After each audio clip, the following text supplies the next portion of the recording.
കർത്താവിന്റെ പരിശുദ്ധ നാമം വാഴ്ത്തപ്പെടട്ടെ. ക്ലാസ് ലീഡ് ചെയ്യുന്ന പ്രിയ രാജൻ പാസ്റ്റർ, കടന്നു വന്നിരിക്കുന്ന മറ്റനുഗ്രഹിതരായ കർത്തദാസന്മാർ, അവർക്കും കർത്താവായ യേശുക്രിസ്തുവിന്റെ നാമത്തിൽ സ്നേഹവന്ദനം അറിയിക്കുന്നു. നമുക്ക് ഒരുമിച്ച് ഒരു പ്രാവശ്യം കൂടെ ദൈവവചനവുമായി ഇരിപ്പാൻ, വചനത്തിന് മുൻപാകെ ആയിരിക്കാൻ ദൈവം തന്ന അവസരത്തെ ഓർക്കും ദൈവത്തിന് നന്ദി പറയും. എത്ര നാള് നമുക്ക് ഇപ്രകാരമൊക്കെ ലഭ്യമാകുന്നു നാം അറിയുന്നില്ലെങ്കിലും ലഭിക്കുന്ന സമയങ്ങൾ നമുക്ക് ഉപയോഗിക്കാൻ കർത്താവ് ഇടയാക്കട്ടെ. കർത്താവ് നമ്മെ സഹായിക്കട്ടെ. അഞ്ചാമത്തെ ഉപമയിലേക്കാണ് ഇന്ന് രാത്രി നമുക്ക് കടന്നു ചിന്തിക്കാനായിട്ടുള്ളത്. മത്തായിയുടെ സുവിശേഷം 13-ാം അധ്യായത്തിന് 33-ാമത്തെ വാക്യത്തിലും ലൂക്കോസിന്റെ സുവിശേഷം 13-ാം അധ്യായത്തിന്റെ 20-21 വാക്യങ്ങളിലുമാണ് ഉപമ കർത്താവ് പറയുന്നത്. ഇപ്രകാരമാണ് വായിക്കുന്നത്. മത്തായി 13:33. സ്വർഗരാജ്യം പുളിച്ച മാവിനോട് സദൃശ്യം. അതൊരു സ്ത്രീ എടുത്ത് 3 പറ മാവിൽ എല്ലാം പുളിച്ചു വരുവോളം അടക്കി വെച്ചു. ലൂക്കോസ് 13:20-21. ദൈവരാജ്യത്തെ എന്തിനോട് ഉപമിക്കേണ്ടു? അത് പുളിപ്പിച്ച മാവിന് തുല്യം. ഒരു സ്ത്രീ എടുത്ത് 3 പറ മാവിൽ ചേർത്ത് എല്ലാം പുളിച്ചു വരുവോളം അടക്കി വെച്ചു. ഈ 2 സുവിശേഷകന്മാരാണ് ഈ ഉപമ രേഖപ്പെടുത്തിയിരിക്കുന്നത്. മനസ്സിലാക്കാൻ വലിയ ബുദ്ധിമുട്ടുകളൊന്നുമില്ലാത്തൊരു ഉപമ. പുളിച്ച മാവിനോട് ദൈവരാജ്യത്തെ സാദൃശ്യപ്പെടുത്തുക. ലൂക്കോസ് അത് എഴുതുമ്പോൾ കുറച്ചുകൂടെ വ്യക്തതയിലാണ് പറഞ്ഞത്. ദൈവരാജ്യത്തെ എന്തിനോട് ഉപമിക്കേണ്ടു? അത് പുളിപ്പിച്ച മാവിന് തുല്യം. അത് പുളിപ്പിച്ച മാവിന് തുല്യം. 2 അഭിപ്രായങ്ങളാണ് പ്രധാനമായിട്ടും ഈ ഉപമയെ സംബന്ധിച്ച് വേദചിന്തകന്മാർക്കിടയിലുള്ളത്. ഒന്ന്, ഈ പുളിപ്പിച്ച മാവ് അല്ലെങ്കിൽ പുളിച്ച മാവ് സുവിശേഷത്തിന്റെ ശീഘ്രമായ വ്യാപ്തിയെ സൂചിപ്പിക്കുന്നതാണ് എന്നാണ് ഒരു വ്യാഖ്യാനം. നമുക്കറിയാമല്ലോ, ഒരു 3 പറ മാവിൽ അല്പം പുളിപ്പിച്ച മാവ് ചേർക്കുമ്പോൾ ആ 3 പറ മാവ് എന്ത് ചെയ്യുന്നു? വേഗം പുളിക്കും. നമ്മളെല്ലാം ദോശ ഉണ്ടാക്കുന്നവരും അപ്പമൊക്കെ ഉണ്ടാക്കുന്നവരൊക്കെ ആണല്ലോ, അതുകൊണ്ട് നമുക്കറിയാവുന്നത്. നമ്മൾ പുളിക്കാനായിട്ട് ഈസ്റ്റ് ചേർക്കാറുണ്ട് അല്ലെ? അരിയൊക്കെ അരയ്ക്കുന്ന കൂട്ടത്തിൽ അരി അരയ്ക്കുമ്പോൾ ഈസ്റ്റ് ചേർത്തരയ്ക്കും. നമ്മൾ ചോറ് ചേർത്തരയ്ക്കും, ഉഴുന്ന് ചേർത്തരയ്ക്കും. ഇതൊക്കെ അതിന്റെ മയത്തിനും പുളിക്കാനും ഒക്കെ ആയിട്ടും ഉപകാരപ്രദമാകുന്നത്. പഴയ കാലങ്ങളിൽ യേശുക്രിസ്തുവിന്റെ കാലഘട്ടത്തില് പുളിപ്പിച്ച മാവാണ് പുതിയ മാവ് പുളിക്കാനായിട്ട് ചേർക്കുന്നത്. ഈസ്റ്റ് ഒന്നും കണ്ടുപിടിച്ചിട്ടില്ല, അതുകൊണ്ടായിരിക്കും. നമുക്കറിയാം, മാവൊക്കെ 1-2 ദിവസമൊക്കെ പുറത്തിരുന്നാൽ എന്ത് ചെയ്യും? പുളിക്കും. നമ്മൾ അത് പുളിക്കാതിരിക്കാനാണ് എന്ത് ചെയ്യുന്നത്? ഫ്രിഡ്ജിൽ വെച്ചാലും ചെറിയ വ്യത്യാസം ദിവസങ്ങൾക്ക് അനുസരിച്ച് ഉണ്ടാവും. എങ്കിൽ പോലും അത് പുറത്തിരുന്നാൽ പുളിച്ച് നരയ്ക്കുന്നത് നമുക്ക് കാണാൻ കഴിയും. അപ്പൊ ഒന്നാമത്തെ അഭിപ്രായം എന്ന് പറയുന്നത് ദൈവരാജ്യത്തിന്റെ അല്ലെങ്കിൽ സ്വർഗരാജ്യത്തിന്റെ വളർച്ചയെ സൂചിപ്പിക്കുന്നതാണ്. എന്നാൽ നമ്മൾ ഇതിനു മുൻപ് പഠിച്ച ഉപമകൾക്കകത്തൊക്കെ വളർച്ചയെ കുറിച്ച് പറഞ്ഞു വന്നിട്ട് ഇതിനു മുൻപ് നമ്മൾ പഠിച്ച 2 ഉപമയ്ക്കകത്ത് സൂക്ഷിച്ചില്ലെങ്കിൽ, ശ്രദ്ധിച്ചില്ലെങ്കിൽ ദൈവസഭയ്ക്ക്, ദൈവരാജ്യത്തിന് കേടുവരുന്ന, ദോഷം വരുന്ന കാര്യങ്ങളിലേക്ക് കർത്താവ് പറഞ്ഞു വന്നിരുന്നു. അതിനോട് ചേർന്ന് തന്നെയാണ് ഈ 5ാമത്തെ ഉപമയും കർത്താവ് സൂചിപ്പിക്കും. വളർച്ചയെ കുറിച്ച് പറഞ്ഞു, അതിന്റെ പുരോഗതിയെ കുറിച്ച് പറഞ്ഞു, അത് ലോകം മുഴുവൻ വ്യാപിക്കുന്നതിനെ കുറിച്ച് കർത്താവ് പറഞ്ഞേച്ച് അടുത്ത ഉപമകളിൽ ശിഷ്യന്മാരെ പഠിപ്പിക്കുന്നത് ദൈവരാജ്യത്തിന് സംഭവിക്കാൻ പോകുന്ന അല്ലെങ്കിൽ ശത്രുവിന്റെ ഇടപെടൽ മുഖാന്തരം ദൈവരാജ്യത്തിന്, ദൈവസഭയ്ക്ക് സംഭവിക്കുന്ന കേടുപാടുകളെ കുറിച്ച് കർത്താവ് പിന്നീട് 1-2 ഉപമകൾക്കകത്തൂടെ പറഞ്ഞു വന്നുകൊണ്ടിരിക്കുന്നു. ഈ ഉപമയും അതുതന്നെയാണെന്നുള്ളത് നമുക്ക് തിരുവഴുത്തിലെ മറ്റിതര ഭാഗങ്ങളെ കൂടെ ചേർത്ത് വെച്ച് ചിന്തിച്ചാൽ മനസ്സിലാക്കാനായിട്ട് കഴിയും. 2ാമത്തെ പഠനം എന്ന് പറയുന്നത് അല്ലെങ്കിൽ ചിന്താഗതി എന്ന് പറയുന്നത് പുളിപ്പ് ദൈവവചനത്തിൽ എപ്പോഴും വിവക്ഷിച്ചിരിക്കുന്നത് മേൽപ്പറഞ്ഞ വളർച്ചയോടുള്ള ആശയത്തിലല്ല. എപ്പോഴും ഒരു നെഗറ്റീവ് ഇമേജിലാണ് തിരുവഴുത്ത് പുതിയത്. അത് പഴയ നിയമമാണെങ്കിലും പുതിയ നിയമമാണെങ്കിലും പുളിപ്പ് എപ്പോഴും നെഗറ്റീവായിട്ടുള്ള ഒരു സന്ദേശത്തെയാണ് എപ്പോഴും പുളിപ്പ് വേദപുസ്തക അടിസ്ഥാനത്തിൽ നമുക്ക് മനസ്സിലാക്കാനായിട്ട് കഴിയും. അത് മനസ്സിലാക്കാനായിട്ട് ചിന്തിച്ചാൽ പുളിപ്പെന്ന് പറയുമ്പോൾ ഒന്ന് പാപത്തെ എപ്പോഴും ചിത്രീകരിക്കുന്ന ഒന്നാണ് പുളിപ്പെന്ന് പറയുന്നത്. സമയചന്ദ്രന്റെ വാക്യങ്ങൾ എനിക്കൊന്ന് വായിച്ചു തരാമോ? ഓണാക്കിയിട്ട് 1 കൊരിന്ത്യർ ലേഖനം 5-ാം അധ്യായത്തിന്റെ 6, 7, 8 വാക്യം ഒന്ന് വായിച്ചാട്ടോ. 1 കൊരിന്ത്യർ ലേഖനം 5-ാം അധ്യായത്തിന്റെ 6, 7, 8 വാക്യങ്ങൾ.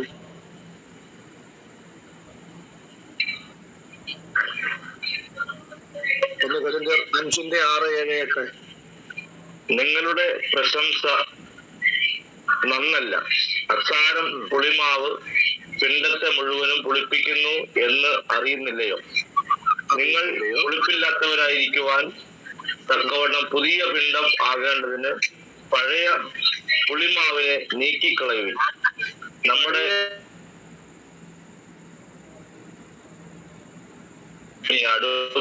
അറുക്കപ്പെട്ടിരിക്കുന്നു, ക്രിസ്തു തന്നെ. അപ്പൊ ഇവിടെ പൗലോസ് പഴയ പുളിമാവിനെ അല്ലെങ്കിൽ പുളിപ്പ് വരുത്തുന്ന പുളിച്ച മാവിനെ പൗലോസ്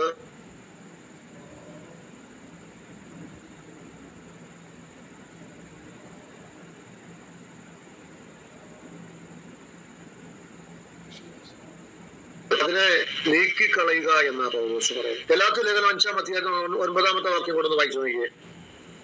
ഗലാത്യ ലേഖനം 5-ാം അധ്യായത്തിന്റെ 9-ാമത്തെ വാക്യം. അസാരം പുളിമാവ് പിണ്ടത്തെ മുഴുവനും പുളിപ്പിക്കുന്നു. നിങ്ങൾക്ക് അസാരം പുളിമാവ് പിണ്ടത്തെ പുളിപ്പിക്കുന്നു. നിങ്ങൾക്ക് ഭിന്നാഭിപ്രായം ഉണ്ടാകുകയില്ല എന്ന് ഞാൻ കർത്താവിൽ ഉറച്ചിരിക്കുന്നു. എന്നാൽ നിങ്ങളെ കലക്കുന്നവൻ ആരായാലും ശിക്ഷാവിധി ചുമക്കും. അവിടെയും പറയുന്നത് എന്താണ്? ഒരാൾ കലക്കുക, പുളിപ്പിക്കാനായിട്ട് ഏതെങ്കിലും ഒരു വ്യക്തി ദൈവസഭയ്ക്കകത്തുണ്ടെങ്കിൽ ആ വ്യക്തി മുഖാന്തരം സഭ മുഴുവനും പുളിക്കുകയും.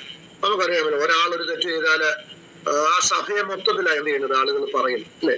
നമുക്ക് ചിത്രീകരിക്കപ്പെടുമ്പോൾ ഒരു വ്യക്തിയെ ഒരിക്കലും ഫോക്കസ് ചെയ്യാറില്ല, ഒരു സഭയെ മുഴുവൻ ഫോക്കസ് ചെയ്തായിരിക്കും അതിന്റെ പ്രത്യാഘാതം പലപ്പോഴും പറയുന്നതും കേൾക്കുന്നതും പ്രചരിക്കുന്നതും.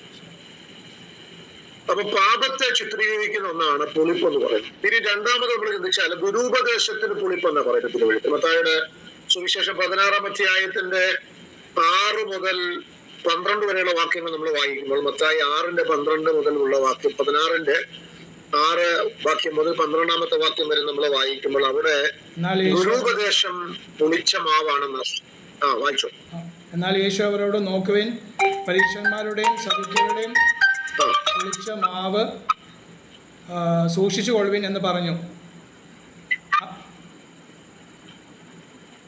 അപ്പം കൊണ്ട് പോരായികയാൽ എന്ന് അവർ തമ്മിൽ പറഞ്ഞു. അത് അറിഞ്ഞിട്ട് യേശു പറഞ്ഞത്, അല്പവിശ്വാസികളെ, അപ്പം കൊണ്ടുവരായികയാൽ തമ്മിൽ പറയുന്നത് എന്ത്? ഇപ്പോഴും നിങ്ങൾ തിരിച്ചറിയുന്നില്ലയോ? 5000 പേർക്ക് 5 അപ്പം കൊടുത്തിട്ട് എത്ര കൊട്ട എന്നും 4000 പേർക്ക് 7 അപ്പം കൊടുത്തിട്ട് എത്ര വട്ടം വട്ടിയെടുത്ത് എന്നും ഓർക്കുന്നില്ലയോ? പരീശന്മാരുടെയും സദുക്യരുടെയും പുളിച്ച മാവ് സൂക്ഷിച്ചു കൊള്ളണമെന്ന് പറഞ്ഞത് അപ്പത്തെക്കുറിച്ചല്ല എന്ന് തിരിച്ചറിയാത്തത് എന്ത്?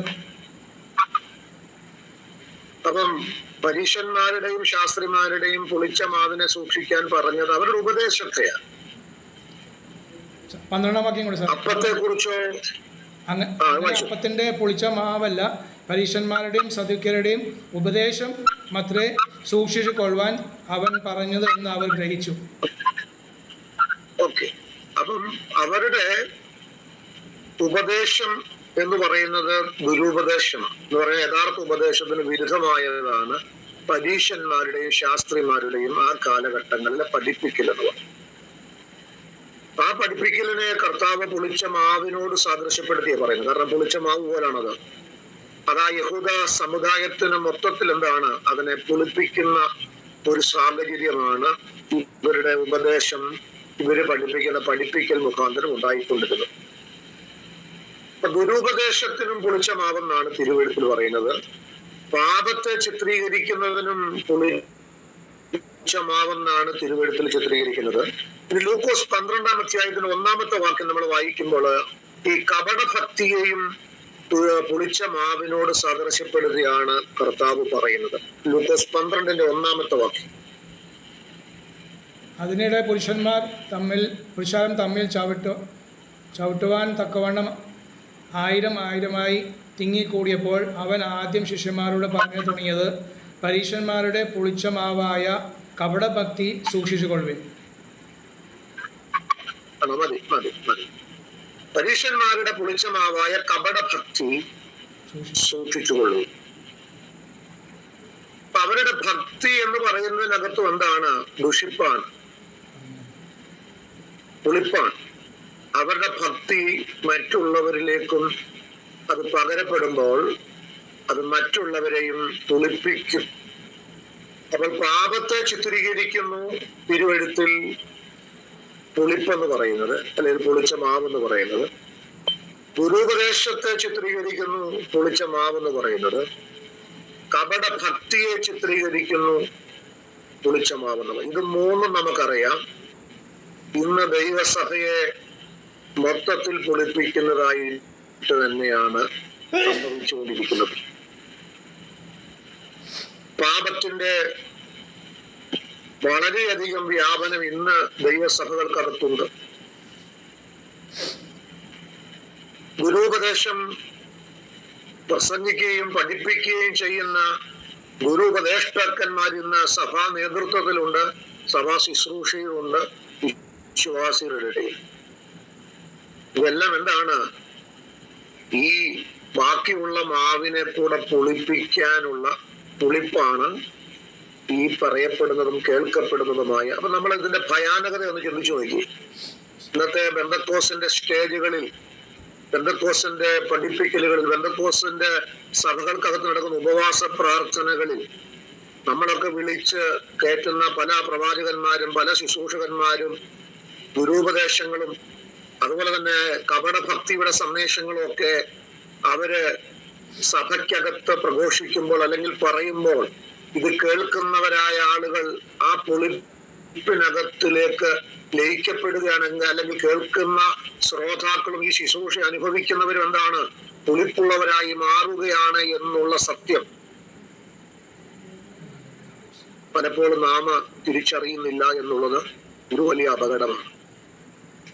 ഈ കർത്തദാസന്മാരെയൊക്കെ ശുശ്രൂഷയിൽ കർത്താവാക്കി വെച്ചിരിക്കുന്നതെന്ന് പറയുന്നത് ഇപ്രകാരമുള്ള പുളിപ്പുകൾ സഭയ്ക്കകത്ത് പ്രവേശിക്കാൻ അനുവദിക്കാതെ അതിനെ തടയുവാനും അതിന് തടവിടാനുമാണ് കർത്താവ് ശുശ്രൂഷകന്മാരെ വരമേൽപ്പിക്കുന്നത്. പക്ഷെ നേരെ സംഭവിക്കുന്ന ഒരു കാര്യം, ഇന്ന് ശുശ്രൂഷകന്മാർ തന്നെ പുളിച്ച മാവായി മാറിക്കൊണ്ട് അവരെ മൊത്തം സഭയെയും പുളിപ്പിക്കുകയാണ്. പാപം ചെയ്യാനൊന്നും ആരെയും പ്രേരിപ്പിച്ച് പുളിപ്പിക്കത്തില്ലായിരിക്കാം, പക്ഷെ പറയുന്ന, പ്രസംഗിക്കുന്ന, ഉപദേശിക്കുന്ന പല തിരുവെഴുത്തുകളും ദുരുപദേശങ്ങളും. കാരണം നമ്മൾ പറയുന്ന കാര്യങ്ങൾ, നമ്മളെല്ലാം ഇതിനകത്തിരിക്കുന്നത് നീ വന്നത് ഒരാളോ രണ്ടാളോ തന്നെ ഉള്ളതെന്ന് വിശ്വാസികൾ എന്ന് പറയും, ബാക്കിയൊക്കെ ദൈവദാസന്മാർ. ഈ നമ്മൾ വായിക്കുകയും പഠിക്കുകയും ഒക്കെ ചെയ്യുന്ന പുസ്തകങ്ങൾ വളരെ നന്നായിട്ട് ശ്രദ്ധിക്കണം ദൈവദാസന്മാർ. നമ്മൾ വിശ്വസിക്കുന്ന വിശ്വാസങ്ങൾക്കും ഉപദേശങ്ങൾക്കും വിരുദ്ധമായ നിലപാടിലുള്ള ഒരുപാട് പുസ്തകങ്ങൾ ആ മാർക്കറ്റിൽ നമ്മൾ വായിക്കണം. നമുക്കറിയാലോ, ഈ ഇന്ത്യ പെന്തക്കോസ്ത് ദൈവസഭയോ ഇനി മറ്റ് ഇതര സഭകളെയൊക്കെ നമ്മൾ പഠിച്ചാൽ നമ്മൾ വായിക്കുന്ന പുസ്തകങ്ങൾ 100% ബ്രദറുകാർ എഴുതിയ പുസ്തകം. നമ്മുടെ ഇടയിൽ എഴുത്തുകാർ കുറവാണ്, അല്ലേ? പ്രസംഗകര, നമ്മുടെ പിന്നെ എല്ലാവരും പ്രസംഗകരാ. കൺവെൻഷൻ സ്റ്റേജിനെ ഇളക്കി മറിക്കുന്നവരാണ് നമ്മുടെ ആളുകൾ. പക്ഷെ ദൈവജനം ഇരുന്ന് നന്നായി പഠിച്ച് പുസ്തകം എഴുതി അത് വരും തലമുറയ്ക്ക് കൊടുക്കുന്ന ആളുകൾ വളരെ കുറവാണ്. അപ്പൊ നമ്മൾ ഒരു കാലത്ത് ഏത് ബുക്ക് സ്റ്റാളിൽ കയറി പുസ്തകം വാങ്ങിച്ചാലും വാങ്ങിയാലും ബ്രദറുകാരുടെ പുസ്തകമേ കിട്ടുള്ളൂ. അതുപോലെ നമ്മൾ ഉപയോഗിക്കുന്ന ബൈബിള് പലതും പല പേരുകെട്ട റെഫറൻസ് ബൈബിളുകൾ പലതും നമ്മുടെ ഉപദേശങ്ങൾക്ക് വിരുദ്ധമാണ്. അത് എത്ര പേർക്ക് മനസ്സിലാക്കാൻ പറ്റിയിട്ടുണ്ടെന്ന് എനിക്കറിയില്ല. അത് ഡേക്സ് ആണെങ്കിലും സ്കോഫിൽഡ് ആണെങ്കിലും അതുപോലെ തന്നെ തോംസൺ ചെയിൻസ് റെഫറൻസ് ആണെങ്കിലും ഇതൊക്കെ ഉണ്ടാക്കിയതും ഇതൊക്കെ എഴുതിയതും നമ്മുടെ വിശ്വാസങ്ങൾക്കോ നമ്മുടെ വിശ്വാസ പ്രമാണങ്ങൾക്കോ അനുസൃതമല്ല. ഇതൊക്കെ നമ്മുടെ വിശ്വാസങ്ങൾക്ക് വളരെ ഘടകവിരുദ്ധമായി നിൽക്കുന്ന പല പ്രസ്ഥാനങ്ങളുടെയും ലേബലിലും അവരുടെ ആളുകളുമാണ് ഈ ബൈബിളുകളൊക്കെ ഇറങ്ങുന്നത്. നമ്മളൊരു പ്രസംഗം തയ്യാറാക്കാൻ വേണ്ടിയിട്ട് നിസാരം നിങ്ങൾ എന്ത് ചോദിക്കുക, ഈ ഏറ്റവും കൂടുതൽ ഇപ്പം നമ്മുടെ മാസ്റ്റർമാർ ഉപയോഗിക്കുന്ന ഒരു ബൈബിളാണ് ഡേക്സ് സ്റ്റഡി ബൈബിൾ എന്ന് പറയും, അല്ലെ? അത് ഇവിടെ പ്രിന്റ് ചെയ്തത് ബ്രദറുകാരനാണ്, അല്ലെ? സത്യകൂടാരം എന്നൊക്കെ നമ്മൾ വിളിക്കുന്ന ഈ CLS ആണ് അതിനെ എന്ത് ചെയ്തേക്കുന്നത്, പ്രസിദ്ധീകരിച്ചിരിക്കുന്നത്. അദ്ദേഹം ബ്രദറുകാരനാണ്. അപ്പം അതിനകത്ത് പല കാര്യങ്ങളും ബ്രദർ ടീച്ചിങ്. അപ്പൊ ഈ ബൈബിളുകളൊക്കെ നമ്മൾ റെഫർ ചെയ്ത് ഓരോ കാര്യങ്ങൾ നോക്കി ഒരു വാക്യത്തിന്റെ അർത്ഥം നമുക്ക് മനസ്സിലാക്കാൻ കഴിഞ്ഞില്ല. നമ്മൾ അതിന്റെ റെഫറൻസും അതിന്റെ വിശദീകരണം നോക്കിയിട്ട് നമ്മൾ പല സ്റ്റേജിലും പറയുന്നത് ബ്രദറിന് ഉപദേശമായി പോവാം. അന്നേരം ഓർക്കണം, നമ്മൾ എന്ത് ചെയ്യുക, നമ്മള് നടത്തുന്ന ഒരു പ്രസംഗം കൊണ്ട് പൊളിപ്പിക്കുകയാണ്. പൊളിക്കാതിരിക്കുന്ന നമ്മുടെ സഭയെ നമ്മൾ എന്ത് ചെയ്യും, ഒരു സങ്കീർത്തന പ്രബോധനം കൊണ്ട് പൊളിപ്പിക്കും. കാരണം ആ സങ്കീർത്തന പ്രബോധനത്തിനകത്ത് കുറച്ച് പുളിച്ചമാവാ നമ്മൾ അതിനകത്തോട്ട് എന്ത് ചെയ്യുന്നത്, കലക്കുന്നത്. വചന ശുശ്രൂഷയെ അല്പം പുളിപ്പാ നമ്മൾ എന്ത് ചെയ്യുന്നത്, അതിനകത്തേക്ക് കലക്കുന്നത്. പിന്നെ എങ്ങനെ ആ പിണ്ടം മുഴുവൻ പൊളിക്കാതിരിക്കും? ഇപ്പൊ നമ്മൾ വായിക്കുന്ന പുസ്തകങ്ങൾ എഴുതിയത് ആരാണ്, അദ്ദേഹത്തിന്റെ ബാക്ക്ഗ്രൗണ്ട് എന്താണെന്ന് നന്നായിട്ട് നമ്മൾ പരിശോധിക്കേണ്ടിയിരിക്കുന്നു. ലോകത്തിൽ ഏറ്റവും കൂടുതൽ ഉപയോഗിക്കുകയും അറിയപ്പെടുകയും ചെയ്യുന്ന റെഫറൻസ് ബൈബിളുകളെല്ലാം പെന്തക്കോസ്ത് വിരോധമുള്ള ബൈബിളുകളാണ്. എസ്കറ്റോളജി പരമായിട്ടും വ്യാഖ്യാനപരമായിട്ടും പരിശുദ്ധാത്മാവിന്റെ പല പ്രവർത്തികൾക്കും വളരെ ഘടകവിരുദ്ധമായി പ്രസ്താവിക്കുന്ന ബൈബിളുകളാണ് നമ്മൾ ഉപയോഗിക്കുന്ന ഒട്ടനവധി റെഫറൻസ് ബൈബിളുകളും ഗ്രന്ഥങ്ങളും. ഇതെല്ലാം എഴുതിയത് ഒന്നിൽ ബാപ്റ്റിസ്റ്റുകാരൻ, അല്ലെങ്കിൽ പിന്നെ മറ്റേതെങ്കിലും ഇതര പെന്തക്കോസ്ത് അനുകൂലി അല്ലാത്ത പ്രസ്ഥാനങ്ങൾക്ക് നേതൃത്വം കൊടുത്തവര്, അല്ലെങ്കിൽ ബ്രദറുകാര്, ഇവരൊക്കെയാണ് ഈ പുസ്തകങ്ങൾ എഴുതുന്നത്. നമുക്ക് പിന്നെ ഇത് ഈ പറഞ്ഞിരിക്കുന്ന കാര്യങ്ങൾ ശരിയാണോ തെറ്റാണോ എന്നൊന്നും ചിന്തിക്കാനുള്ള സമയവുമില്ല, കഴിവുമില്ല. നമ്മൾ വായിക്കുന്നത് അടുത്ത വെള്ളപ്പേപ്പറിലോട്ട് കുറിക്കുക, എന്ത് ചെയ്യുക, ഒരു പുളിപ്പും ഇല്ലാത്ത ഇരിക്കുന്നിടത്തോട്ട് കൊണ്ടുവന്ന് അവരെ കൂടെ എന്ത് ചെയ്യുക, ഈ ദുരുപദേശം കൊടുത്ത് പുളിപ്പിക്കുക. അസാരം ചെറിയ പുളിപ്പ് പിണ്ടത്തെ മുഴുവൻ എന്ത് ചെയ്യും, പുളിപ്പിക്കുമെന്ന് പറയുമ്പോൾ ഓർത്തു വയ്ക്കുക. നമ്മൾ ഒരു വാക്ക് ദൈവസഭയിൽ സംസാരിക്കുമ്പോൾ നമ്മൾ എത്ര ജാഗരൂകരായിട്ട് സംസാരിക്കണം. ഇനി അതും വേണ്ട, നമ്മൾ സംസാരിച്ചുകൊണ്ടിരിക്കുമ്പോ പിശാച് നമ്മുടെ തലച്ചോറിനകത്തോട്ട് കയറിയിട്ട് എന്തെല്ലാം നമ്മളെ കൊണ്ട് പറയിപ്പിക്കുന്നുണ്ട്. പത്രോസിനെ കൊണ്ട് സംസാരിപ്പിച്ചില്ലേ? കർത്താവിനോട് അഭിമുഖമായിട്ട് സംസാരിച്ചുകൊണ്ടിരിക്കുമ്പോ പിശാച് കൊടുത്ത ആലോചന പറഞ്ഞു, നീ മരിക്കല്ലേ. യേശു ശാസിച്ചു, സാത്താനെ എന്നെ വിട്ടു പോകും. അപ്പൊ നോക്കിക്കുക, എന്നാൽ നമ്മൾ ചിന്തിക്കണം എപ്പോഴും നമ്മുടെ അധരങ്ങളിലൂടെ എത്രയോ സാധ്യത കൂടുതലാണ് പിശാചിനെ സംസാരിക്കാൻ നമ്മൾ വചനം സംസാരിച്ചുകൊണ്ടിരിക്കുമ്പോൾ. അതുകൊണ്ടാണ് പൗലോസ് വാക്കുകളെ കുറിച്ച് പറയുമ്പോൾ അത് വഴക്കിടുമ്പോൾ മാത്രം ശ്രദ്ധിക്കാനുള്ളതല്ല, എപ്പോഴും ശ്രദ്ധിക്കണം. നിങ്ങളുടെ വാക്കുകൾ കൃപയോടുകൂടിയതും എന്ന് പറഞ്ഞാൽ അത് കേൾവിക്കാർക്ക് കൃപ വർദ്ധിപ്പിക്കുന്നതായിരിക്കണം, പുളിപ്പാകരുത്. നിങ്ങളുടെ വാക്കുകൾ കൃപയോടുകൂടിയതും ഉപ്പിനാൽ രുചി വരുത്തിയതുമായിരിക്കണം എന്ന് പറഞ്ഞാൽ അത് രുചിയായിരിക്കണം, അത് കേടുവരുന്നതാകും. ഉപ്പ് അധികമായാൽ എന്താണ്, രുചി പോകും, അത് ഉപയോഗശൂന്യമായിട്ട് മാറും. അതതിന്റെ ബാലൻസിൽ കൃത്യമായിട്ട് ഒരു കറിക്കകത്ത് ഉപയോഗിച്ചെങ്കിൽ മാത്രമേ ആ കറിക്ക് ഉപ്പ് കൊണ്ട് രുചി വരുത്താൻ സാധ്യമാകത്തുള്ളൂ. ഉപ്പ് കൂടിയാൽ അപകടമാണ്, പ്രശ്നമാണ്, ഉണ്ടായിരുന്ന രുചിയും നഷ്ടപ്പെടും. ഇപ്പൊ ദൈവദാസന്മാർ ദൈവജനം സംസാരിക്കുമ്പോൾ എത്രത്തോളം കരുതലോടും ശ്രദ്ധയോടും കൂടെ നമ്മൾ പറയുന്ന ഓരോ വാക്കുകളും ഉപയോഗിക്കണമെന്ന് ശ്രദ്ധിക്കണം. ഞാൻ അതിനൊരു കാര്യം പറയാം. ഈ ലോക അറിയപ്പെടുന്ന രാഷ്ട്രീയ നേതാക്കന്മാർ അവര് പ്രസംഗിക്കുന്ന പ്രസംഗങ്ങളെല്ലാം അവരുടെ PA അല്ലെങ്കിൽ അവരുടെ പ്രൈവറ്റ് സെക്രട്ടറിമാര് അത് എഴുതി പ്രിന്റ് ചെയ്ത് അത് ഒരുപാട് പേര് അനലൈസ് ചെയ്തതിന് ശേഷമാണ് അവരെല്ലാം വായിക്കുകയാണ്. അവരാരും അവരുടെ മെമ്മറി എന്ന് പറയാൻ ശ്രമിക്കാറില്ല. കാരണം മെമ്മറി എന്ന് പറഞ്ഞാൽ വിവരക്കേട് പലതും പറഞ്ഞു പോകും. ഒരു രാജ്യത്തെ റെപ്രസെന്റ് ചെയ്തുകൊണ്ടാണ് അവർ സംസാരിക്കുന്നത്. ഇപ്പൊ ഇന്ത്യൻ പ്രസിഡന്റ് അല്ല ഇന്ത്യൻ പ്രധാനമന്ത്രി അമേരിക്കയിൽ ചെന്ന് അമേരിക്കൻ സെനറ്റിനെ അഭിമുഖീകരിച്ച് സംസാരിക്കുക. ഈ മോദി ഇവിടെ കിടന്ന് പറയുന്നത് പോലെ അമേരിക്കൻ സെനറ്റിൽ പോയി പറയാൻ പറ്റുമോ? കഴിയില്ല. നമ്മുടെ ഈ രാജ്യത്ത് കിടന്നുകൊണ്ട് പറഞ്ഞാലും ജനം അത് ചിലപ്പോൾ കൈയടിച്ച് സ്വീകരിക്കും. പക്ഷെ മറ്റൊരു സ്റ്റേജിൽ പോയിട്ട് വിവരക്കേട് വിളിച്ച് പറഞ്ഞാൽ അത് രാജ്യത്തിന് അപമാനം. അപ്പൊ എന്താണ്, ആ പ്രസംഗം മുൻകൂട്ടി തയ്യാറാക്കി അതിനകത്ത് ഉപയോഗിക്കുന്ന ഓരോ വാക്കുകളും അനേക ആവർത്തി ഉത്തരവാദിത്തപ്പെട്ടവർ അനലൈസ് ചെയ്ത് പരിശോധിച്ച് ശരിയും തെറ്റും തിരുത്തിയിട്ട് അത് പ്രിന്റഡ് ആക്കി കൈ കൊടുത്തിട്ട് അത് നോക്കിയാണ് അവര് പ്രധാന സദസ്സിൽ പ്രസംഗിക്കുക വായിക്കുക. അങ്ങനെയാണെങ്കിൽ നമ്മൾ എത്രത്തോളം ജാഗരൂകരാകണം. ചിലരൊക്കെ പറയുന്ന കേട്ടിട്ടില്ലേ, പ്രസംഗമൊക്കെ അല്ലെങ്കിൽ പ്രസംഗ സബ്ജക്റ്റ് ഒക്കെ വന്ന് നോട്ട് ചെയ്ത് പേപ്പറിൽ കുറിച്ച് പ്രസംഗിച്ചാൽ ചിലർക്ക് അത് കാണുമ്പോൾ കനി ഇളകാറുണ്ട്. അവരൊക്കെ പറയുന്നത് അങ്ങ് ആത്മാവ് അങ്ങ് മുട്ടയിലിരുന്ന് കിട്ടുന്നതാണ്. ഈ ആത്മാവ് പറയുന്നതിനകത്ത് കൂടുതൽ പോഷ്ക്ക് പറയുന്നത്. ബുദ്ധിയിൽ നന്നായി ഒരു വിഷയം പഠിച്ചേച്ച് എഴുതി വെച്ച് പ്രസംഗിക്കുകയാണെങ്കിൽ പൊട്ടത്തരം ഒന്നും പറയത്തില്ല. പക്ഷെ ഈ ആത്മാവിൽ അങ്ങോട്ട് ഒത്തിരി പറഞ്ഞു കഴിയുമ്പോൾ പ്രശ്നം എന്ന് പറഞ്ഞാല് ഗുരുപദേശവും ഇതുപോലെയുള്ള പൊളുപ്പുമോ കണ്ടമാനം ആത്മാവിനകത്തോടും. കാരണം ഏത് ആത്മാവാ കയറി അന്നേരം ആലോചന തരുന്നെന്ന് പറയുന്നവന് ചിന്തിക്കാൻ നേരമില്ലല്ലോ. കാരണം വായി വരുന്നത് പറഞ്ഞാലല്ലേ പറ്റൂ. ഞാനിതിനൊന്നും പല കാര്യങ്ങൾക്കും എതിരായിട്ട് സംസാരിക്കുന്നതൊന്നും ഒരിക്കലും അങ്ങനെ ചിന്തിക്കരുത്. മറിച്ച് നമ്മൾ എത്ര കരുതലോടെ ഒരു സന്ദേശം പറയേണ്ടവരാണ്. കാരണം ഒരു പുളിപ്പും ഇല്ലാതിരിക്കുന്ന ഒരു സഭയെ, ഒരു സദസ്സിനെ, അല്ലെങ്കിൽ നമ്മുടെ ശ്രോതാക്കളുടെ ഇടയിലേക്ക് നമ്മളൊരു പുളിപ്പിന്റെ ഒരു തോതിട്ടാ മതി. അതിനകത്ത് പ്രവേശിച്ചാല് അത് ഒരുപാട് പേരെ എന്താക്കും, ഈ പുളിപ്പിനകത്ത് മലിനമാക്കും. അപ്പൊ വളരെയധികം ശ്രദ്ധിക്കേണ്ടിയിരിക്കുന്നു കർത്തൃദാസന്മാർ. അതിന് സഹോദരന്മാര് പ്രബോധനം പറയുന്നവരാണെങ്കിലും വളരെ ശ്രദ്ധിക്കേണ്ടിയിരിക്കും.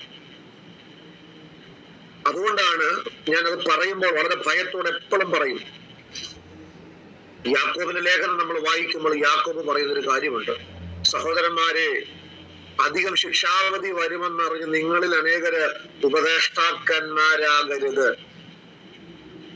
എന്ന് പറഞ്ഞാൽ എന്താ അതിന്റെ അർത്ഥം? ഈ ഉപദേശിക്കുന്നവനും പ്രസംഗിക്കുന്നവനും വിശ്വാസിക്കുള്ളതിനെക്കാട്ടിലും ഡബിൾ, ഇംഗ്ലീഷിൽ കൊടുത്തിരിക്കുന്ന ഡബിൾ പണിഷ്മെന്റ് എന്ന ഇരട്ടി ശിക്ഷാവധി വരും.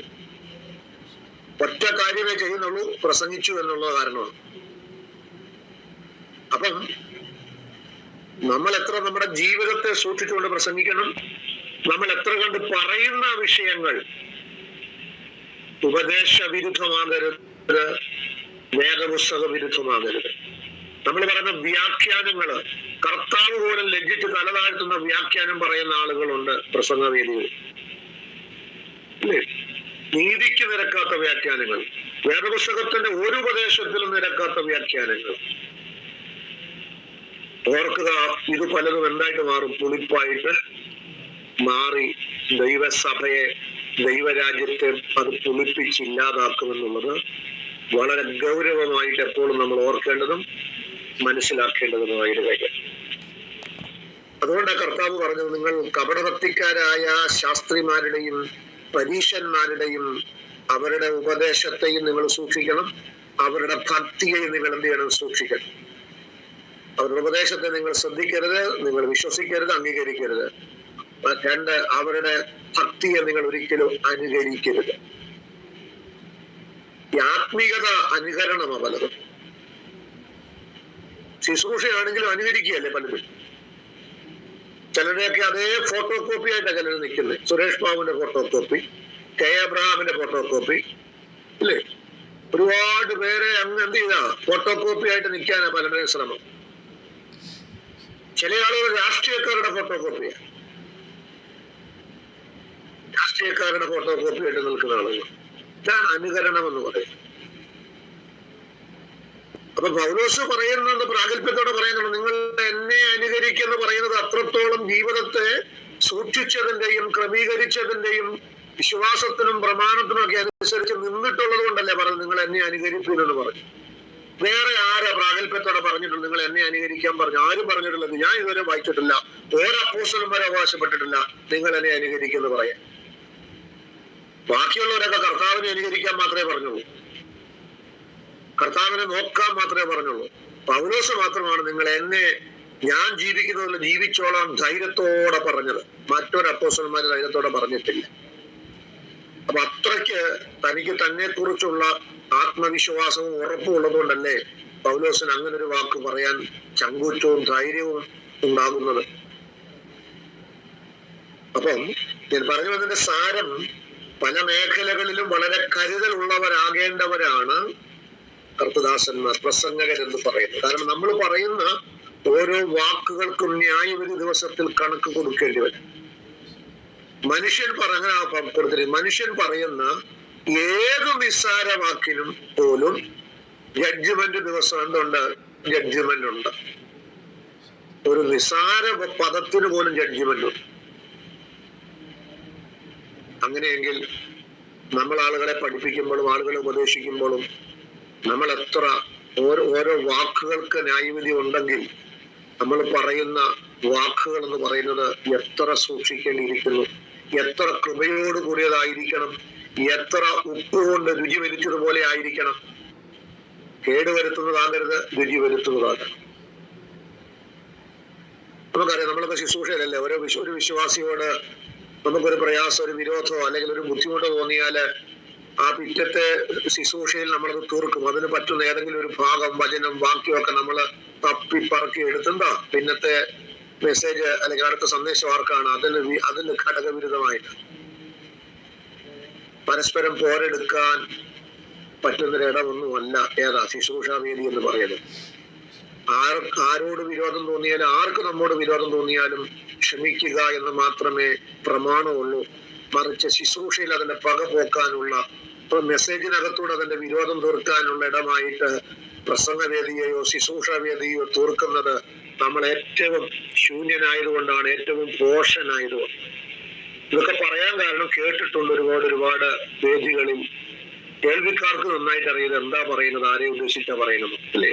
ഒരിക്കലും വചനം സംസാരിച്ചു വരുന്ന കൂട്ടത്തിൽ ദൈവവചനം അത് ചിലപ്പോ ചില കാര്യങ്ങളോട് ചേർത്ത് വരാം, അത് പക്ഷെ അതിനായിട്ട് നമ്മളൊരു സബ്ജക്ട് തയ്യാറാക്കി ഒരു വിഷയത്തെ രൂപീകരിച്ചു കൊണ്ടുവന്ന് അതിനായിട്ടൊരു ശ്രമം നടത്തുന്നത് ജഡ്ജ്മെന്റിന് തന്നെ കാരണമായിട്ട് മാറും.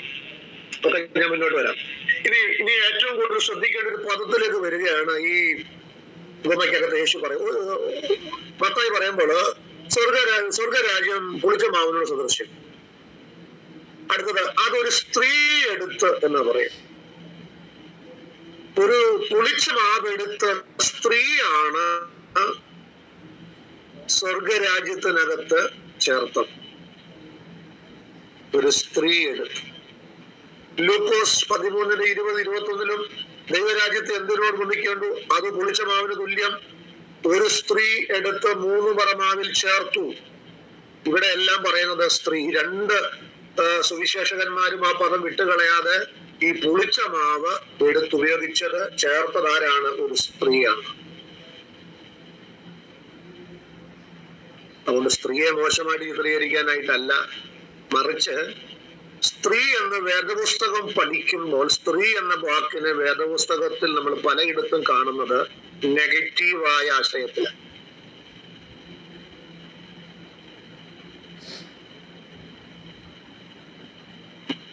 അത് യാഥാർത്ഥ്യമായിട്ട് പറഞ്ഞു തരുന്നുള്ളത്. സ്ത്രീയെ പലയിടത്തും ദുഷ്ടത, അതുപോലെ തന്നെ കാപട്യം, അശുദ്ധി, അവിശ്വസ്തത എന്നതിനോട് തിരുവെഴുത്തിൽ ഒരുപാട് ഭാഗത്ത് സാദൃശ്യപ്പെടുത്താം. പഴയ നിയമം നമ്മൾ പഠിക്കുമ്പോൾ വ്യഭിചാരം എന്ന ആ കർമ്മത്തെ വിശേഷിപ്പിക്കാനും സ്ത്രീയെ ഉദ്ദേശിച്ച് പറയും. അതുകൊണ്ട് പുരുഷൻ അവിടെ പങ്കില്ലെന്നുള്ള അർത്ഥമല്ല, മറിച്ച് തിരുവെഴുത്തിനകത്ത് പറയുമ്പോഴും പുരുഷനെ ഒഴിവാക്കിയിട്ട് പലപ്പോഴും സ്ത്രീയെ എടുത്താ പറയും. അതുപോലെ തന്നെ വെളിപ്പാട് 17 നമ്മൾ വായിച്ചു നോക്കി, ഒരു വ്യാജ മതത്തെ കുറിച്ച് വായിക്കുന്നുണ്ട് 17-ാം അധ്യായത്തിൽ അല്ലേ. മർമ്മം മഹതിയാം ബാബിലോൺ, ഒരു സ്ത്രീയോട് സാദൃശ്യപ്പെടുത്തിയ പറയാം. അതൊരു വ്യാജ മതമാണ്. ആ മതത്തെ വിശദീകരിക്കാനായിട്ട് കർത്താവ് സൂചിപ്പിച്ചത് ഒരു സ്ത്രീയോട്, ഒരു മൃഗത്തിന്റെ പുറത്തിരിക്കുന്ന ഒരു സ്ത്രീ. അതുപോലെ ഒരുപാട് ഭാഗങ്ങളിൽ നമുക്ക് ഇപ്പം പൗലോസ് പറയുമ്പോഴും പറയുന്നില്ലേ, സർപ്പം ഹൗവയെ ഉപായത്താൽ ചതിച്ചതുപോലെ ക്രിസ്തുവിനോടുള്ള നിർമ്മലതയും ഏകാഗ്രതയും വിട്ട് നിങ്ങൾ വഷളായി പോകുമോ എന്ന് ഭയപ്പെടും. ഈ പൗലോസിന്റെ ചില എഴുത്തുകൾ നിങ്ങൾ വായിച്ചാല് അദ്ദേഹം ഒരു സ്ത്രീ വിരോധിയാണെന്ന് തോന്നിപ്പോയി, ഇല്ലേ? നിങ്ങൾക്ക് ആർക്കെങ്കിലും തോന്നിയിട്ടുണ്ടോ? ഇതൊക്കെ ശ്രദ്ധിച്ച് പഠിച്ചാലല്ലേ, വായിച്ചാലല്ലേ നമുക്കിതൊക്കെ തോന്നത്തുള്ളൂ. ലേഖനങ്ങളിൽ പല ലേഖനങ്ങൾ വായിച്ചാലും അദ്ദേഹം സ്ത്രീകൾക്ക് വിരോധമായിട്ട് എഴുതുന്നത് പോലെ നമുക്ക് തോന്നും. ഈ വിവാഹ വിഷയം പറയുമ്പോഴും പല കാര്യങ്ങൾ പറയുമ്പോഴും സ്ത്രീകളെ അദ്ദേഹം ഒരു പ്രോത്സാഹനത്തോടല്ല പറയും. ഞാൻ അതിനൊരു വാക്യം നിങ്ങൾക്ക് മനസ്സിലാകാൻ വേണ്ടി വായിച്ചു കേൾപ്പിക്കട്ടെ.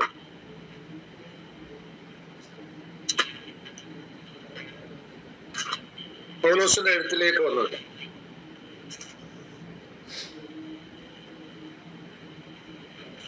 കൊരിന്ത്യർക്ക് എഴുതിയ ലേഖനത്തിലേക്ക് തന്നെ വരിക.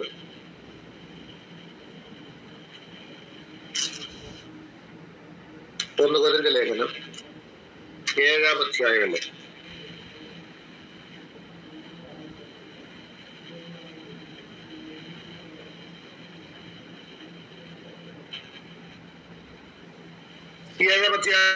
നിങ്ങൾ മുഴുവൻ വായിച്ചു നോക്കിയാൽ മതി. ഞാൻ ആ വാക്യങ്ങൾ എന്നാ വിശദീകരിക്കാൻ ആഗ്രഹിക്കുന്നില്ല.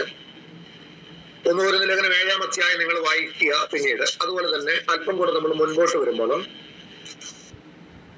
പൗലോസ് പറയുന്ന മറ്റൊരു ഭാഗം കൂടെ ശ്രദ്ധേയമാണ്. അവിടെ പൗലോസ് പറഞ്ഞു വരുന്നത്, സ്ത്രീയെ കുറിച്ച് പറയുന്നത്, പിന്നെ ഞാൻ വാക്യം എടുക്കാം എന്നിട്ട് ഞാൻ വായിച്ചു കേൾപ്പിക്കാം.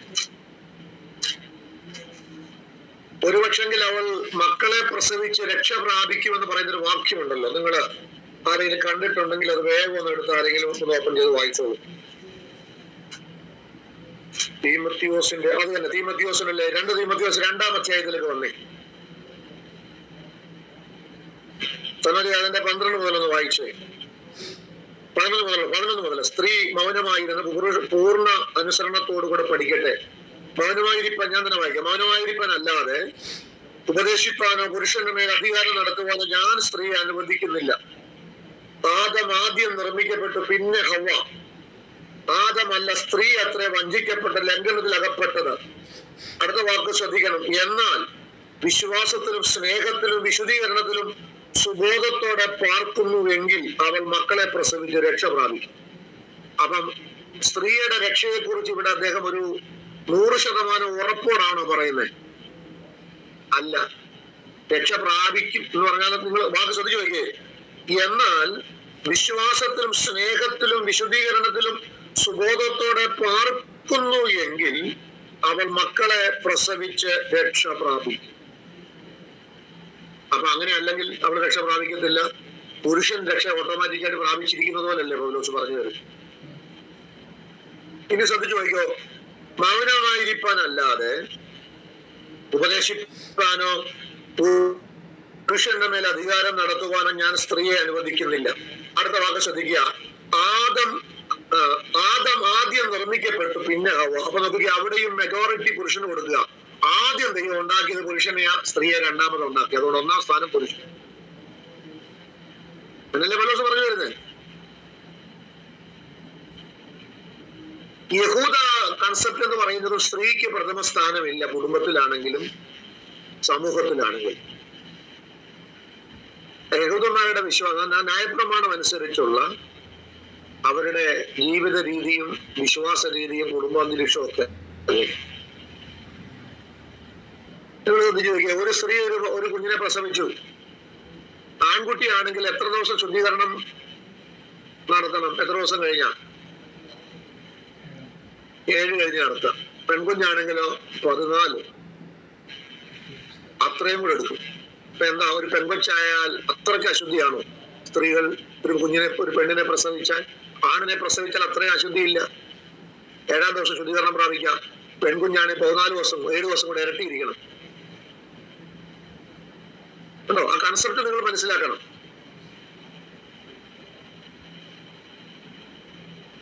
നയപ്രമാണത്തിലെ ഒരു പ്രമാണം അതാ. ഒരു ആൺകുഞ്ഞ് ജനിക്കുന്നതും പെൺകുഞ്ഞ് ജനിക്കുന്നതും വ്യത്യാസം, ഭയങ്കര വ്യത്യാസമാണ്. ന്യായപ്രമാണത്തിൽ നിങ്ങൾ ശ്രദ്ധിച്ചു വയ്ക്കേ,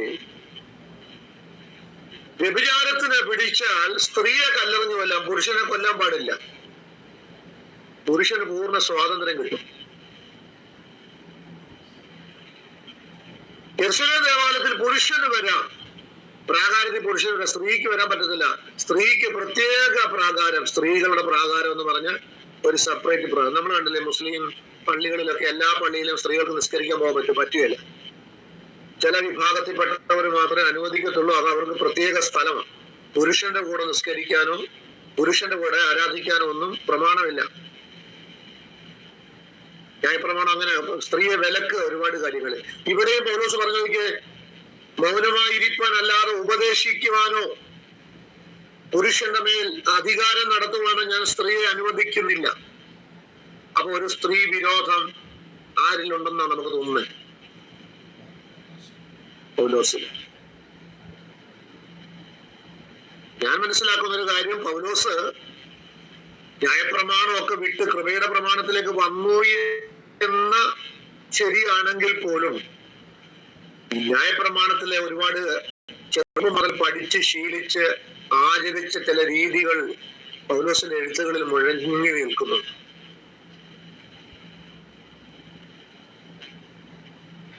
പക്ഷേ പുതിയ നിയമത്തിന്റെ പ്രമാണം എഴുതുമ്പോൾ സ്നാനത്തെ കുറിച്ച് പൗലോസ് പറയുമ്പോൾ എന്താ പറയുന്നത്? അതിലാണെന്ന് വ്യത്യാസമില്ല, പെണ്ണെന്ന് വ്യത്യാസമില്ല, യഹൂദനെന്ന് വ്യത്യാസമില്ല, ജാതി എന്ന് വ്യത്യാസമില്ല, എല്ലാവരും ഒന്ന്, വൺ എന്ന് പറയുമ്പോ പിന്നെ സ്ത്രീയെ മാറ്റി നിർത്തുന്നുണ്ട്. ക്രിസ്തുവിൽ എല്ലാവരും ഒന്നാണെന്ന് പറയുമ്പോൾ പുരുഷനും സ്ത്രീയും ഒന്നാണ്, ക്രിസ്തുവിൽ ഒന്നാണ്, ഒരു ശരീരമാണ് എന്ന് പറയുമ്പോഴും ചില കാര്യങ്ങളിൽ എന്താണ് ഒരു മാറ്റി നിർത്തൽ. അത് നമ്മൾ പുതിയ നിയമം പഠിക്കുമ്പോഴും ഉണ്ട്. പൗലോസ് പറയുന്നത് ആദ്യം പാപം ചെയ്തത് സ്ത്രീയാ, ആദമല്ല. അതുകൊണ്ട് സ്ത്രീ മോശക്കാരിയായോ? പാപത്തിന് വേർതിരിവ് വ്യത്യാസം വല്ലതും ഉണ്ടോ? പാപം രണ്ടുപേർക്കും ഒരേപോലെ ആയി. കാരണം സ്ത്രീ ആദ്യം തിന്നു എന്ന് മാത്രമേ ഉള്ളൂ, പുരുഷനും തിന്നു. രണ്ടുപേരും ഒരുപോലെ നഗ്നരായി, രണ്ടുപേരും പാപം ചെയ്തു, രണ്ടുപേരും ഒരേപോലെ ദൈവത്തിൽ നിന്നാകുന്നു. പക്ഷെ പൗലോസ് എഴുതുമ്പോൾ പറയുന്നത് ഹവ്വയാണ് ആദ്യം വഞ്ചിക്കപ്പെട്ടത്, പിന്നെയാണ് ആദം.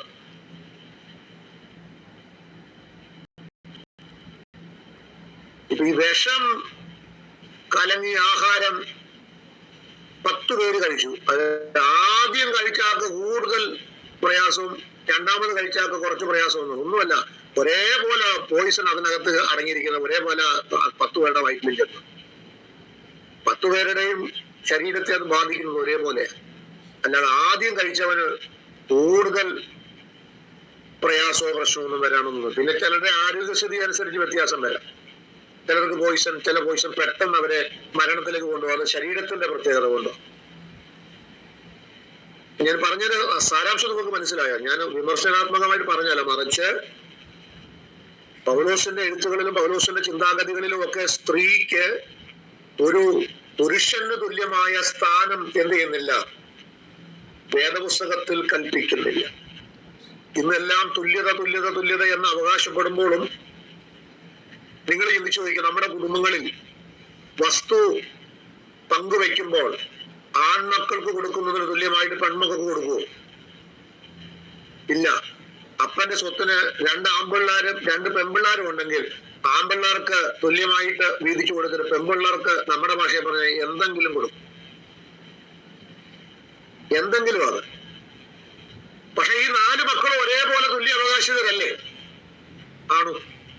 2 ആണും 2 പെണ്ണും, 4 പേരും ഒരു അപ്പന്റെ സ്വത്ത്. അത് പെണ്ണായി ജനിച്ചു പോയത് കൊണ്ട് ആ കുടുംബത്തിലെ അവകാശത്തിന് കുറവ് വരുമോ? പക്ഷെ നാട്ടുനടപ്പ് രീതി അനുസരിച്ച് നമ്മൾ കാര്യങ്ങളെ കൈകാര്യം ചെയ്യുമ്പോൾ പലപ്പോഴും പെൺകുട്ടികൾക്ക് പലതും നിഷേധിക്കുന്ന ഒരു നിഷേധാത്മകമായ നിലപാട് മനുഷ്യ സമൂഹത്തിനകത്തുണ്ട്. അത് മതവിശ്വാസങ്ങളിലാണ് ഏറ്റവും കൂടുതൽ. അതുകൊണ്ടല്ല ഇന്ത്യൻ നീതിന്യായ കോടതിയുടെ നിയമത്തെ ക്രമീകരിച്ചപ്പോഴും അത് ഹിന്ദു ആക്ട് പ്രകാരം, ക്രിസ്ത്യൻ വിവാഹ ആക്ട് പ്രകാരം, മുസ്ലിം വിവാഹ ആക്ട് പ്രകാരം എന്നല്ല നമ്മൾ പറയുന്നത്. ഓരോ മതത്തിന്റെയും റിലീജിയൻസ് നിയമം കൂടെ ചേർത്തിട്ടുണ്ട് ഇന്ത്യൻ ഭരണഘടനയുടെ നിയമങ്ങൾക്കകത്ത്. അതൊരു ഹിന്ദു കുടുംബത്തിലാണെങ്കിൽ അവർക്ക് അവരുടേതായ മതവിശ്വാസം അനുസരിച്ചുള്ള നിയമമാണ്. അതുകൊണ്ടാണ് ഇപ്പോൾ നമ്മുടെ കേന്ദ്ര സർക്കാർ ഏക സിവിൽ കോഡ് എന്ന് പറയുന്ന സമ്പ്രദായം കൊണ്ടുവരുന്നത്. നല്ല കാര്യമാണ്. എല്ലാവർക്കും തുല്യതയായ നിയമം, അത് മതവ്യത്യാസമില്ല, മതത്തിന്റെ പേരിൽ വേർതിരിവ് വരത്തില്ല. നല്ല കാര്യങ്ങൾ അങ്ങനെയൊക്കെ സംഭവിക്കട്ടെ. എല്ലാവർക്കും ഇന്ത്യൻ പൗരന്മാർ ആണും പെണ്ണും ആണെങ്കിൽ തുല്യത തന്നെയാണ്. അതിനകത്തൊരു വ്യത്യാസമൊന്നും വരാൻ പാടില്ലാത്തത്. പക്ഷെ മതങ്ങളെല്ലാം എന്താണ് ഇതിനെ വേർതിരിച്ചേക്കുക. ഒക്കെ ഞാൻ അവസാനിപ്പിക്കേണ്ട നേരമായല്ലോ. അപ്പോൾ സ്ത്രീ എന്ന് പറയുമ്പോൾ വിശുദ്ധ തിരുവചനത്തിൽ ദുഷ്ടതയ്ക്കും കാപഢ്യത്തിനും അശുദ്ധിക്കും അവിശ്വസ്തതയുടെയൊക്കെ നിഴലായിട്ടാണ് തിരുവചനത്തിൽ. ഞാൻ ചില വാക്യങ്ങൾ നിങ്ങൾ എഴുതിയെടുക്കുന്നെങ്കിൽ എഴുതിക്കോ, ഞാൻ പറയാം. വിലാപങ്ങളുടെ പുസ്തകം 1-ാം അധ്യായത്തിന്റെ 17-ാമത്തെ വാക്യം, യെഹെസ്കേൽ പ്രവാചകന്റെ പുസ്തകം 16-ാം അധ്യായത്തിന്റെ 15-ാമത്തെ വാക്യം, 22-ാമത്തെ വാക്യം, 26-ന്റെ 28 മുതൽ 59 വരെയുള്ള വാക്യങ്ങൾ,